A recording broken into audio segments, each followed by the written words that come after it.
Merci de rester fidèle à nos programmes. Tout de suite, le journal présenté par Aminata Seck. Bienvenue à toutes et à tous. Au sommaire, hausse du prix du poussin, l'interprofession de la filière s'étonne et compte gérer cette augmentation pour maintenir le prix du poulet dans le marché. Interdiction de la marche pacifique des éleveurs et agriculteurs. Les organisateurs irrités interpellent les autorités mais se conforment tout de même à la décision du préfet. Départ des forces françaises du Sénégal. L'on craint les conséquences à Ouakam. La présence de ces militaires français touche presque tous les secteurs d'activité du village traditionnel. Khadija Toufal vous fera part de leur anxiété dans ce journal. L'actualité internationale bouclera cette édition. Bienvenue à toutes et à tous. La radio municipale de Dakar. Abdourahmane Dia assure la mise en onde. Le réveil a été brutal, douloureux pour les fans de Youssou N'Dour et du Super Étoile. 6 ans après Habib Faye, une autre étoile de l'orchestre range définitivement sa guitare. Mamadou Mbaïdi Jimmy s'est retiré cette nuit dans une clinique de la place. C'est Youssou N'Dour lui-même qui donne l'info sur sa page Facebook. Il avait 68 ans. Le guitariste attitré et membre fondateur du Super Étoile. La levée du corps est prévue à 14h30 ce mercredi et suivi de la levée du corps aura lieu à l'hôpital principal. Elle sera suivie de l'enterrement au cimetière musulman de Yoff. Nous présentons nos condoléances à sa famille et à ses proches. La suite du journal. RMD, la radio utile. Interdiction de la marche pacifique des éleveurs et agriculteurs. Les initiateurs se désolent. N'empêche, le président du conseil de la maison des éleveurs au Sénégal invite ses semblables à se conformer à la décision du préfet, non sans interpeller les autorités. Ismaël Sow demande d'organiser des CRD entre les acteurs pour résoudre les problèmes. Il les appelle également à contextualiser les textes. Le voici au téléphone de Hawa Bari.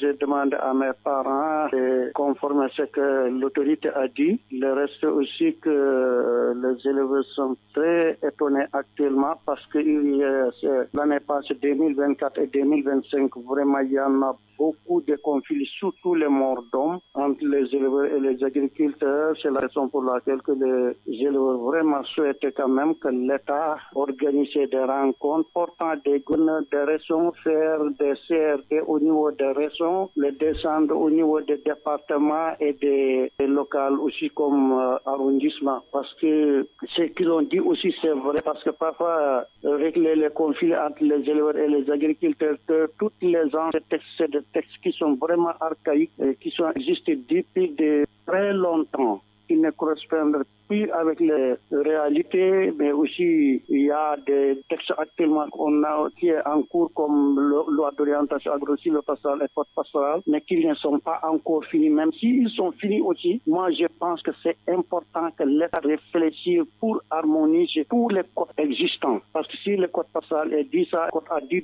d'autres choses aussi, ça peut créer des conflits et des problèmes. L'interprofession de la filière avicole se prononce sur la hausse du prix du poussin. L'organisation précise que cela s'est fait en dehors de leur structure, selon Serge Sadio. Des rencontres sont prévues pour discuter de cette hausse unilatérale, tout en espérant que les prix ne seront pas répercutés sur celui du poulet sur le marché. Serge Sadio est le secrétaire général de l'interprofession de la filière avicole. Le voici également au téléphone de Hawa Bari. Le prix de l'aliment, je ne peux pas en parler parce que je n'ai pas encore la confirmation que ça a vraiment augmenté. Par contre, le prix du poussin, oui, on a vu des échos comme quoi ça a augmenté, mais bon, c'est pas quelque chose que l'IPAS a décidé ou bien quelque chose dont on a discuté au niveau de l'interprofession de la filière avicole. Donc du coup, ceux qui ont augmenté l'ont fait peut-être de manière unilatérale ou bien sans prendre conscience ou bien sans prendre langue avec l'IPAS. Mais en principe, non. C'est quelques pouvoirs qui ont décidé de faire ça, mais c'est pas tout, et la décision ne provient certainement pas des acteurs au niveau de l'interprofession qui constituent ceux qui sont dans ce qu'on appelle l'UNAP. Au Sénégal, les gens répercutent, font des hausses un peu à tort et à travers, mais bon, disons que c'est pas quelque chose qui a été décidé au niveau de l'interprofession. On est en train d'en discuter, mais c'est pas quelque chose qui est actuel. Bon, maintenant, certains couloirs ont décidé d'augmenter de manière peut-être unilatérale sans en discuter au niveau de leur cadre, au niveau du cadre aussi qui nous réunit, qui est l'interprofession. Mais bon, ça c'est juste une petite minorité, c'est pas la majorité, et bon, c'est pas les gros producteurs qui font ça. Un partenariat tripartite pour booster l'entrepreneuriat. La Chambre de commerce de Dakar, le CGA, organisme de formation, et le FODEM viennent de boucler la formalisation de 400 entreprises dakaroises. L'objectif est d'atteindre 1500 l'année. Les entreprises bénéficiaires pourraient obtenir des financements pour réaliser leurs projets. Écoutons à ce propos Babacar Ndiaye, le président du Conseil des entreprises du Sénégal. Et ça, c'est la dernière corde qu'on devait organiser pour boucler le programme de 400 des entreprises. L'idée, c'est vraiment de les accompagner dans la formalisation, parce que la formalisation ne se limite pas juste à avoir un RC, un NINEA. Il faut avoir une traçabilité des activités, une traçabilité de ton opération et de ton patrimoine. Et c'est là où il y a l'importance d'avoir des actes financiers, permettant déjà d'avoir un tableau de bord personnel de l'entreprise, de maîtriser son patrimoine, mais aussi de pouvoir bénéficier d'autres accompagnements des financements classiques au niveau des banques et au niveau des microfinances. C'est la raison pour laquelle nous saluons cette initiative et nous espérons bien pour l'année 2025, on va aller à la vitesse supérieure, à savoir mettre en place un programme de 1000 ou 1500 entreprises. Nous allons accompagner en partenariat avec le FODEM et la Chambre de commerce et les autres structures. Je vous le disais en titre, il s'agit du départ des militaires français du Sénégal et leurs conséquences, notamment à Ouakam. Ouakam donc qui vit dans la hantise de ces conséquences et pour cause, la présence de l'armée française impacte presque tous les secteurs d'activité du village traditionnel, ce sans compter les multiples initiatives des éléments français en faveur des populations et les relations de bon voisinage.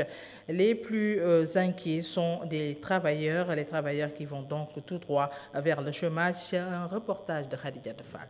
Après le départ des militaires français, c'est une page qui se referme, affirme, avec une pointe de tristesse, Badoulaye Ndoye, grand saltigué de Ouakam. Nous avons partagé avec la France des relations millénaires. Les années 1400, il y avait des relations avec ceux qui habitaient l'île de Gorée. C'était d'abord des Hollandais, ensuite il y avait les Anglais, et après il y a eu les Français. Ils avaient des relations avec les Français, de bonnes relations de voisinage. Ensuite, on a été des soldats qui travaillaient comme France dans la guerre 14-18, avec la guerre 39-45. Et ensuite, ce partenariat a continué jusqu'aujourd'hui. Les bases françaises qui étaient à côté de nous étaient nos partenaires. Difficile d'évaluer toutes les conséquences du retrait des soldats français. Cela affecte presque tous les secteurs. Omar Diagne, employé à la base française de Ouakam depuis 1992. Les impacts, il faut les analyser par rapport à la masse salariale et au budget de la base. Le budget de la base fait près de 60 milliards annuellement et la masse salariale porte sur 2 milliards. Donc vous comprenez aisément que 162 emplois directs salaires qui nourrissent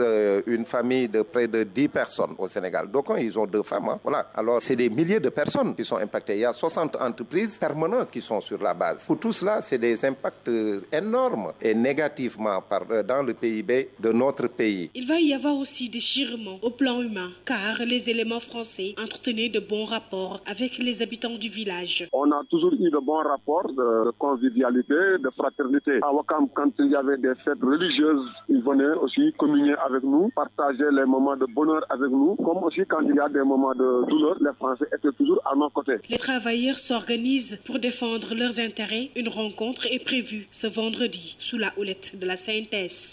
RMD, encore plus proche de vous. Politique à présent mise sur pied du front de la défense de la démocratie et de la République. Le PDS n'en fait pas partie. Simple raison pour le parti de Abdoulaye Wade, de Maître Abdoulaye Wade. Ils estiment que les priorités sont ailleurs.